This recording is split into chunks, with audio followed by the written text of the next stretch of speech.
very difficult route to create wealth. So we have some good slides I would try to share with you, and I assure you sir, I will not मैं टोपी नहीं पहनाऊंगा, तो कोशिश करूंगा कि जो आप लोगों के लिए रेलेवेंट है, आप लोग को जो लैंग्वेज समझ में आए, I would try to give you glimpse of that. तो first of all again congratulations Shastri sir, and so the topic which was given to us was कि you can speak anything relating to investments or wealth management. So I thought कि rather than going into technicals, I would try to remain very very simple, because I know there are many doctors who are though quite busy in their day-to-day management of the patients and the critical cases, but still the doctors love to be engaged and busy in their WhatsApp group relating to stock trading and all the stuff also. So I will not speak anything about stock, but overall time, rather than predicting of which stocks will move, rather than trying to time the market, rather than trying to find the good stocks, if we maintain discipline over a period of time, which is a byproduct of this process of systematic investment plan, you are very very very likely to create wealth over a period of time. I have some good statistics and good data to share with you. So what is SIP? SIP है क्या? SIP is nothing but it is a systematic investment plan. It's a systematic way of investing into different mutual fund schemes. I hope all of you know about mutual fund. Mutual fund सबको मालूम है ना sir? And there is a very very aggressive campaign which the Association of Mutual Fund is doing in India, which is known as Mutual Fund सही है. और Mutual Fund सही है के जो ब्रांड एम्बेसडर है कैंपेन के, वो भी कौन है? जो बहुत रिलायबल नेम है, like Dhoni, Sachin Tendulkar and Rohit Sharma, Jasprit Bumrah. These are all reliable names. So they want to relate all the reliable names of the sport industry to the reliable name in the mutual funds. So mutual fund sahi hai campaign is being run by the association. So SIP is just a way of investing into this thing. तो आप सब में से काफी लोग I think पुराने जमाने में, मुझे याद है मेरे पिताजी भी वो पोस्ट ऑफिस में रिकरिंग डिपॉजिट करते थे कि हर महीने एक फिक्स डेट को आपका पैसा पोस्ट ऑफिस की स्कीम में इन्वेस्ट हो जाता था. So this is nothing but a similar way of regularly investing into equity oriented mutual fund scheme, right? So it is just like bank FD, bank RD. It is a very simple and easy and transparent way to invest your money. तो आपको करना क्या होता है? आप कोई भी mutual fund का डिस्ट्रीब्यूटर सेलेक्ट कर सकते हैं. तो sit with the distributor, select your fund, select the tenure, select a date, और ऑटोमेटिकली आपके बैंक में से, आपको पता भी नहीं चलेगा, आपके बैंक में से जो भी अमाउंट आप फिक्स करते हैं, 5,000, 10,000, 20,000, whatever, even 500 rupees also per month. So that is also possible. That fixed amount gets deducted from your bank account every month and gets invested into the mutual fund scheme. उस दिन का जो भी rate चल रहा होता है, जिसको हम लोग बोलते हैं NAV या नेट असेट वैल्यू, तो उस दिन के जो भी रेट चल रहा है उसके हिसाब से आपको यूनिट्स अलॉट हो जाएंगे. And you keep on accumulating units over a long period of time. So this is a very very simple way of explaining what is an SIP. अभी मैं एक छोटा एग्जांपल और देता हूँ कि काफी लोगों को सेविंग और इन्वेस्टमेंट में डिफरेंस क्या वो थोड़ा मालूम नहीं रहता, because you are a very very educated community. तो I believe all of you are aware of that, but still I would try to take a minute on that, specially for our ladies doctor, because जो ladies doctor होती हैं वो ज्यादा उनका ध्यान होता है कि पैसा सेव होना जरूरी है, बट पैसा सेव करने से ज्यादा जरूरी है उसको इन्वेस्ट करना, राइट? तो what is the difference? For example, आप हर महीने 10-10 हजार रुपए सेव करते हैं और आपने 15 साल तक पैसा सेव किया. We got to know many cases जहां पे जब कोविड हुआ, जब ये डीमोनेटाइजेशन हुआ था, तो डीमोनेटाइजेशन के बाद में आपको सभी को पैसा जो डीमोनेटाइज करा के नई करेंसी लेनी थी. So there are many examples which came in front of us where the ladies or the lady of the house, जो घर की गृहिणी थी, उसके गुल्लक में और उसके अलमीरा में बहुत सारा कैश पड़ा हुआ था. तो लोगों ने कैश इकट्ठा कर रखा था, उसको इन्वेस्ट नहीं किया था ना. What is the difference between these two things? For example, you are saving 10,000 rupees every month and you are saving it for 15 years. तो आप एक साल में 10,000 इंटू 12, 1,20,000 सेव करते हैं, तो 15 साल में टोटल इन्वेस्टमेंट हुआ 18 लाख रुपए. Clear sir? तो 18 लाख रुपए अगर आपने सेव किया, which is a very good thing, पर आपने इन्वेस्ट नहीं किया, तो 15 साल बाद उसकी कीमत कितनी रहेगी? 18 लाख की 18 लाख की रहेगी, बिकॉज आपने कुछ पैसा नहीं बनाया, उल्टा डेप्रिशिएट हुआ होगा क्योंकि इन्फ्लेशन बढ़ गया होगा। 18 साल में महंगाई लगभग डबल हो चुकी होगी। पर अगर लोगों ने बैंक में एफडी किया, you would be surprise to know still majority of our money in the name of investment is invested into only bank fixed deposit. आज भी जितना भी भारत में पैसा इन्वेस्ट होता है उसमें से आधे से ज्यादा पैसा बैंक एफडीज में जाता है। बैंक एफडी में अगर 5.5-6% का रिटर्न है तो ये जो 18 लाख रुपए है ये बन जाएगा 28 लाख रुपए। मतलब you will create an additional 10 lakh rupees because you are investing it regularly. And then there is some more investment option which is favourite of the people. अगर आप गोल्ड में या पीपीएफ में या एनएससी में या केवीपी में इसरे में डालते हैं जिसमें लगभग 8% का रिटर्न आया, so this 18 lakh rupees would have grown to close to 34 lakh rupees. Clear? So it is better than fixed deposit, but it is 34 lakh rupees against your savings of 18 lakh rupees. But in case you would have invested this money into a systematic investment plan of mutual fund, where the return is volatile in short term, but in long period of time you can say it is a good return which is connected to the growth of the economy. मगर भारत का जो growth हो रहा है, GDP का growth लगभग 8% से हो रहा है, 7% इन्फ्लेशन ऐड करते हैं तो हर साल लगभग 15% का ग्रोथ होता है कंपनीज के प्रॉफिट में। और सिस्टमैटिक इन्वेस्टमेंट प्लान से आप कंपनीज के ग्रोथ में पार्टिसिपेट करते हैं। And the fund manager of the mutual fund tries to build in only the good quality stocks in the portfolio. तो HDFC bank, HDFC limited, Titan, Tisco, Infosys, Wipro, all these companies are part of the portfolios of the mutual fund managers. तो अगर आपने वो वाले diversified equity fund में पैसा invest किया है जहां पे हिस्टोरिकल रिटर्न अगर 15% का आया है, this is actual return of all the average of all the mutual fund scheme, so this money of 18 lakh rupees saved would have grown to 63,69,000 rupees. So this is the difference in the wealth which is created only if you take the right decision to invest in the right asset class. अभी आपको लग रहा होगा कि यार बोलना आसान है, करना मुश्किल है। मैं कोशिश करूंगा आपको समझाने की कि करना भी कितना इजी है।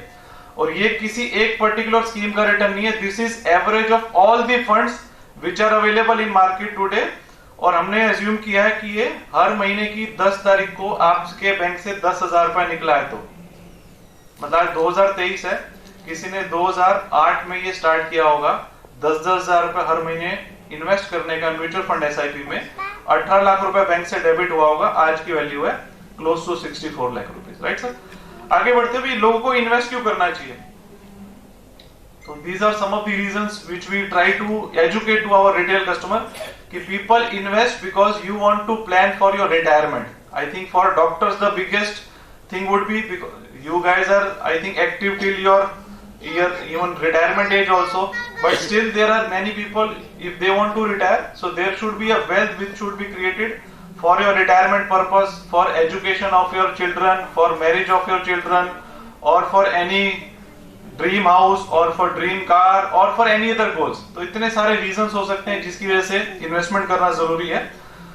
अभी सर एज अ डॉक्टर मुझे तो आपसे बहुत कम नॉलेज होगी, पर जो जितना समझ में आता है ऐसा लगता है कि these I think these 3 would be the basics principle for good health. कि किसी को भी अच्छी सेहत बनानी है, अच्छी हेल्थ रखनी है, तो I think right food in the right quantity, not over eating also, right food, regular exercise and sound sleep. Am I right, sir? Yes. So I think these would be the 3 basics principles for good health, along with the right doctor also. तो मैं क्यों बोल रहा हूँ because हमारे profession में भी मैं 3 बताऊंगा, पर उसके साथ राइट एडवाइजर भी चाहिए। तो हेल्थ के लिए आप लोग you are the best advisor. तो these are the 3 basic principles for good health. तो similarly 3 basics principle for wealth creation sir. अब ये बहुत सिंपल स्लाइड है, but this is I think the most critical of all things. तो whatever we have learn in last 20 years, मैं वही बता रहा हूँ कि जो 3 बेसिक प्रिंसिपल जो लगते हैं कि जिससे आप वेल्थ क्रिएट कर सकते हैं, एक तो है कि start early, start saving and start investment as early as possible. जितना लंबे टाइम तक इन्वेस्ट करते हैं उतना फायदा होता है, पावर कंपाउंडिंग मिलता है। मैं आपको एग्जांपल दूंगा। Start early, invest regularly, try to invest regularly on a fixed day every month for howsoever long period you can invest, right? तो पहले लोग बोलते थे कि income minus expenses is equal to savings. आप समझे sir, income minus expenses equal to savings होता था। Now you have to change the equation, it should be income minus savings is equal to expenses. तो आपका एक certain portion of amount आपको पहले investment के लिए रख देना है, जो बचेगा उस पर खर्चा करना है। तो that has to be the mantra. This is the second principle. And third is, this is the most important principle, that you have to invest in the right asset class. Right asset class means there are multiple options for you to invest. It can be, जैसा मैंने बताया, bank FD, PPF, KVP, gold, real estate, NSE, or even real estate. But I think there has to be a certain portion of money which should go into equity also, because India is the largest, you can say the fastest growing equity market. तो पिछले 15, 20, 25 साल का record बहुत अच्छा रहा है और आने वाले सालों में भी India looks to be one of the most brilliant economy. We are going to touch 5 trillion economy. We are the 5th largest, we would be the 3rd largest. So there are many things which are in favour of India. हमारा जो demographic profile है, majority of the Indians are young, they are going to consume more, they are going to invest more, they are going to earn more. So all the things are in favor of India. So I think if you participate in equity market in the right possible manner, so this is the most critical principle. So these are 3 basic principle. मैं अभी आपको एक एक example करके इसको थोड़ा elaborate करता हूँ. पहला प्रिंसिपल था start early. Now these are 2 different examples. I hope कि आपको दिख रहा होगा, मैं बता देता हूँ. एक एग्जांपल में ऐसा लिया कि एक पेरेंट ने अपने बच्चे के लिए एक इन्वेस्टमेंट स्टार्ट किया when he was 10 years old. तो normally we start investing for our kids when they turn 10. तो थोड़ा रिस्पॉन्सिबिलिटी का एहसास होना स्टार्ट होता है. तो अगर किसी ने 10 साल के बच्चे के लिए स्टार्ट किया 10,000 रुपए 10 सालों के लिए, जब तक वो 20 साल का सब सेल्फ डिपेंडेंट नहीं होता, तो टोटल 12 लाख रुपए इन्वेस्ट हुआ. तो उसका जो वेल्थ बनेगा 20वें साल में, that would be close to 26 lakh rupees, assuming a return of 15% in SIP. But otherwise, in the second case, if the parent or the father had started investing 10,000 rupees again till he turns 20 for 20 years, so it is 1.2 lakh rupees every year. So the total investment would be 24 lakh rupees. Though the investment amount is only double, 12 lakh के बजाय 24 लाख हुआ, but you can see the difference in the wealth creation. In the first example, the wealth was 26 lakh rupees. In the second example, wealth is 1.33 crore. अब ये difference क्यों हुआ? Because there was a power of compounding for additional 10 years. तो जो 10 साल तक additional आपको growth मिला, उससे major difference है. So the one of the most important principle we have to realize is we have to start investing as early as possible. Because जितने साल आपका power of compounding लगेगा, उतना impact है. तो power of compounding is said to be the 8th wonder of the world. तो जो 7वें wonder के अलावा जो 8वां वंडर ऑफ द वर्ल्ड है, that is power of compounding. I will give you one more example to make your conviction more stronger in this respect. अभी आप लोगों के लिए रिटायरमेंट वाला जरूरी है, तो I think you can start relating to yourself also. For example, there are 2 people. One start planning for his retirement when he turns 45. 45 के बाद आदमी रिटायरमेंट प्लान करना स्टार्ट करता है, 40-45 के बाद. आप 45 की एज में सपोज 20,000 रुपया भी हर महीने रख रहे हैं अपने लिए, 20,000 rupees every month, and you want to retire at the age 60. तो how many years you are left with? 15 years. 45 से स्टार्ट करके 60 तक. तो टोटल आपने 36 लाख रुपए सेव करके इन्वेस्ट किया. Your wealth at the age 60 would be 1.23 crore. दूसरे जो एक साहब है, he started realizing that I have to plan for my retirement as soon as I will start earning. So he started investing for his retirement when he was 25 year old, but he is investing only 10,000 rupees, जो पहले वाले साहब से आधा पैसा, but he is investing for 35 years. जो major difference है वो इन्वेस्टमेंट पीरियड का. तो इन्होंने 35 साल में 42 लाख सेव किया, उधर 36 लाख था, इधर 42 लाख हुआ, बिकॉज आप 35 साल तक सेव कर रहे हैं. But just look at the difference in the wealth creation. This is 11.5 crore as compared to 1.23 crore. So the major difference between these two is the number of years which the other person has given for compounding. Right, sir? So this is a very very important aspect. जो पहला principle है, you have to start investing as early as possible. So this is principle number 1. अभी sir कई लोग के मन में सवाल चल रहा होगा कि बोलना बहुत आसान है पर करना बहुत इजी है। तो मैं आपको 2-3 अभी रियल एग्जांपल बताऊंगा जो हमारे खुद के हमारे कस्टमर के साथ हमने एक्सपीरियंस किया। Now what can go wrong? आपको लग रहा है कि बोलना आसान है कि भारत ग्रो करेगा, 15% का रिटर्न आएगा, हिस्टोरिकली आया तो आगे आएगा कि नहीं आएगा, कोविड जैसे इवेंट हो सकते हैं। तो there are many bad events can happen. अभी साहब बोल रहे थे कि हामास का एग्जांपल रहे थे, इंडिया का वॉर भी हो सकता है, अर्थक्वेक भी आ सकता है। तो there can be so many bad events which can happen. तो व्हाट कैन गो रॉन्ग, उसका मैं आपको 2 एग्जांपल देता हूं। एक चीज जो गलत हो सकती है, वो गलत ये हो सकती है कि scheme selection was wrong. I give you example of the returns which has been given by the average diversified equity fund. Bharat में कुछ 44 म्यूचुअल फंड है, 600 इक्विटी की स्कीम है। आपको लग रहा होगा कि मैंने कोई भी अच्छी स्कीम का एग्जांपल दिया होगा, मैंने एवरेज का दिया है। पर अगर आपने एकदम भंगार स्कीम भी ले ली तो क्या होता? The first risk which you can assume is that scheme selection was wrong. Let me give you one example. और दूसरा गलत क्या हो सकता है कि टाइमिंग was wrong.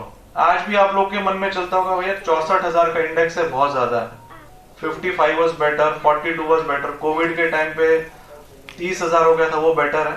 आपके माइंड में चलता हुआ यार 64,000 पे तो कौन इन्वेस्ट करेगा, it is a very very high market, so the timing can be wrong, let us wait. Let me give you 2 examples.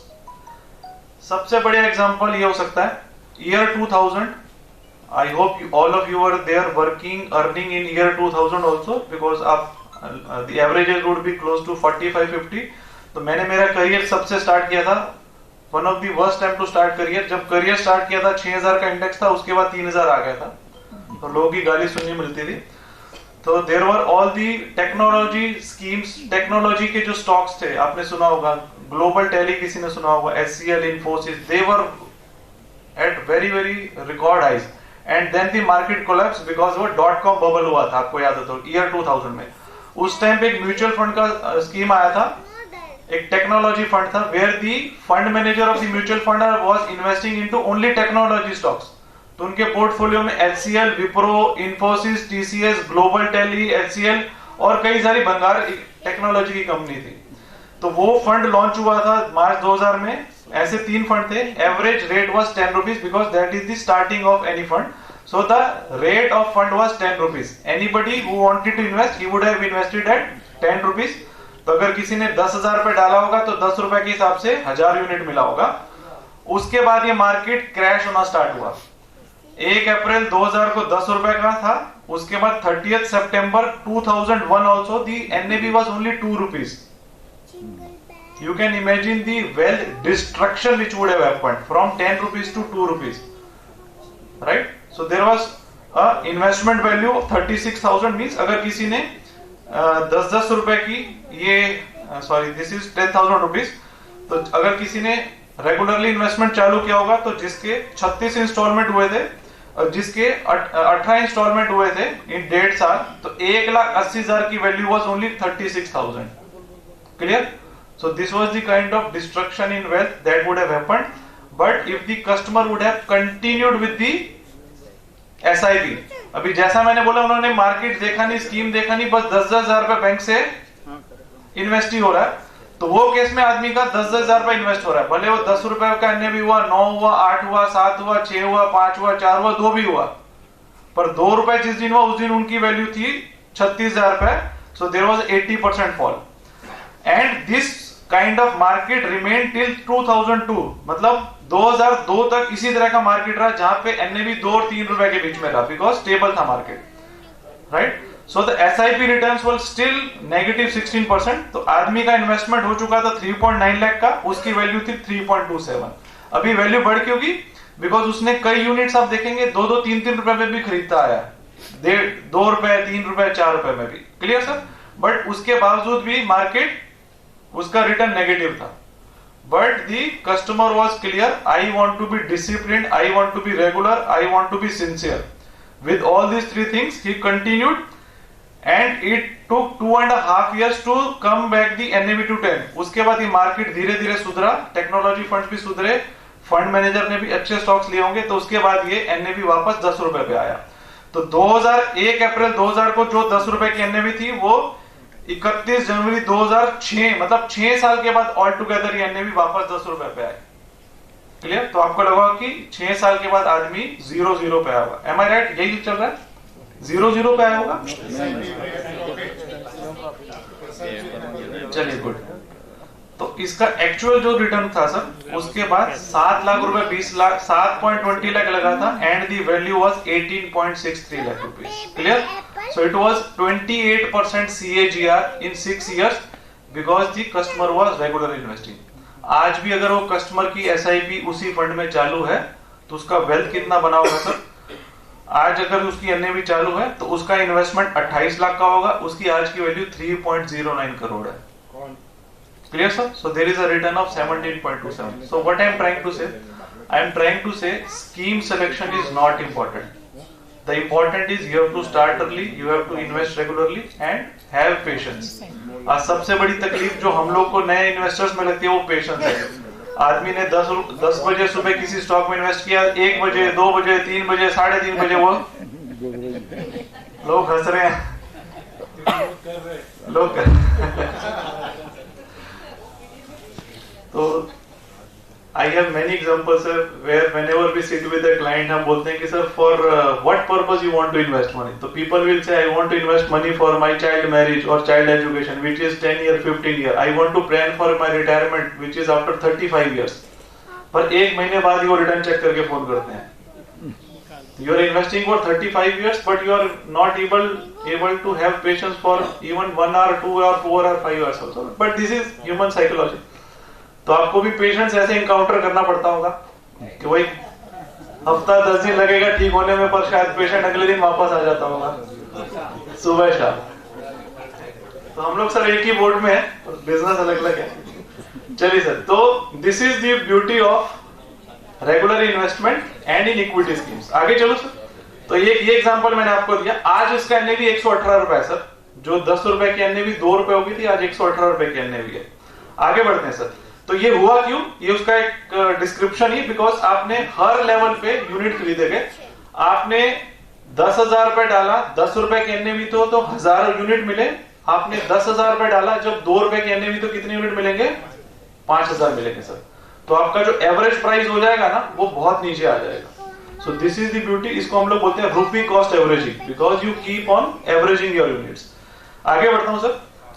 दूसरा सर एक बहुत बढ़िया हो सकता है, टाइमिंग वाज रॉन्ग। आप बोल रहे हैं कि 2000 में तो मार्केट बहुत नीचे था, उसके बाद बढ़ा, तो टाइमिंग अच्छा था। अभी टाइमिंग खराब हो गया तो क्या होगा? अभी टाइमिंग वाज रॉन्ग का एक बहुत ब्रिलियंट एग्जांपल मैं आपको देता हूं, कोविड के टाइम का सर। कि कोविड के टाइम पे हमको खुद ही रियलाइज नहीं हुआ था कि कब मार्केट 40% फॉल हो गया था। तो I have taken one practical example of a customer. He started his SIP इन 2015। 2015 में कस्टमर ने SIP स्टार्ट की थी 10,000 रुपए से। तो 5 साल हुए थे, तो 5 साल में टोटल 6 लाख रुपए जेब से गया था। 5 साल हो गए थे, उसके बाद भी नेगेटिव रिटर्न था। His value was 5.26 lakhs in April in 31st March, because उसके बाद कोविड की वजह से मार्च में एकदम इंडेक्स डाउन हुआ था। तो anybody could have panicked and anybody could have moved out.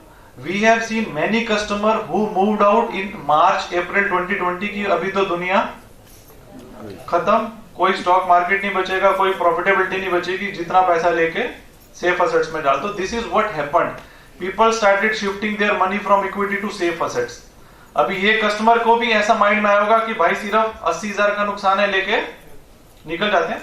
But if this customer would have continued for 6 more months, मार्च की बजाय वो सितंबर तक गए होंगे, तो उनके 6 नए किस्तें बने होंगे, 660 इन्वेस्टमेंट हुआ होगा, वैल्यू हुआ होगा 7.7 lakh. So he would have recovered, he would have started making money, but he would have continued for 12 more months। तो अगले साल तक क्या हो गया था? 7.2 लाख का investment, value was 10.81 lakh, and if he would have continued till last month also, तो 9,60,000 का जो इन्वेस्टमेंट था उसका वैल्यू होगा लगभग 20 लाख रुपए का। ये कुछ लगभग 14-15% का CAGR होगा। Clear sir? तो what I am trying to say कि टाइमिंग से भी बहुत फर्क नहीं पड़ता है अगर आप लॉन्ग टर्म के इन्वेस्टमेंट कर रहे हैं। Suppose today index is 60,000, give me a moment sir. आपको लगता है कि भारत की इकोनॉमी 15% से ग्रो करने वाली है, तो 15% का मतलब होता है, रूल ऑफ 72 होता है कि डबल कब होगा। तो 72 डिवाइडेड बाय 15 करते हैं, लगभग 5 साल आता है, मतलब 5 साल में इंडेक्स डबल होगा रफली। तो 60,000 का इंडेक्स होगा 1,20,000। हजम नहीं हो रहा सर? कैलकुलेशन नहीं बैठ रहा है तो मैडम 2007 पे चलता हूँ। 2007 में इंडेक्स कितना था? 2007 में जो इंडेक्स था, उसके बाद 2012, 2017 और 2022, मतलब 15 साल हुए। 15 साल में लगभग ये 8 गुना बढ़ना चाहिए, उतना ही बढ़ा मैडम। 8-9 हजार का इंडेक्स था, 60,000 है। क्लियर? मैं भी बोल रहा हूँ कि 5 साल में डबल होगा। 30,000 इंडेक्स कब था पीछे जाके देख लीजिए, तो 5-6 साल के पहले 30,000 ही था, तो 30 का 60 हुआ ही है, तो 60 का 1/20 होगा। नहीं हो रहा है तो आप एक बार मान लीजिए नहीं होगा, तो 100% होगा, आप आगे बढ़ें। हाँ, तो क्यों अगर होगा तो उसका मैं ये बता रहा हूँ कि आप 64 पे करेंगे या 60 पे करेंगे या 66 पे करेंगे, उससे फर्क नहीं पड़ेगा। इससे ज्यादा होगा, कम नहीं होगा, आप आगे बढ़ें। Clear sir? So the important principle is कि टाइमिंग पे बहुत ज्यादा फोकस नहीं करके हम लोग प्रिंसिपल पे फोकस करेंगे। सो विच फंड टू चूज? तो आपके पास बहुत सारे ऑप्शंस होते हैं म्यूचुअल फंड में। तो there are some funds which are large cap, mid cap, small cap, diversified, tax saving, तो दुनिया भर के ऑप्शंस हैं। You can choose equity scheme as per your risk appetite. तो आपका जो भी डिस्ट्रीब्यूटर है उसके हिसाब से, बिकॉज स्मॉल कैप थोड़े रिस्की ज्यादा वॉलेटाइल होते हैं, मिड कैप उनसे कम होते हैं, large cap are relatively safer but उसमें रिटर्न थोड़ा कम होता है। Then there are some diversified fund जो mid cap, small cap, large cap सब में डालेगा। तो आपके रिस्क एपेटाइट के हिसाब से, आपके टेन्योर के हिसाब से there are so many multiple options. Now there are some options available in market जिसको हम लोग बैलेंस फंड बोलते हैं, जहां पे 50% इक्विटी, 50% सेफ एसेट्स। तो as per your risk appetite there are multiple options in front of you, right? तो भी व्हेन टू स्टार्ट? तो हम लोग किसी से बात करते हैं कि स्टार्ट कब करना है, तो लोग के मन में आता है कि दिवाली पे स्टार्ट करते हैं। तो आप दिवाली पे भी कर सकते हैं।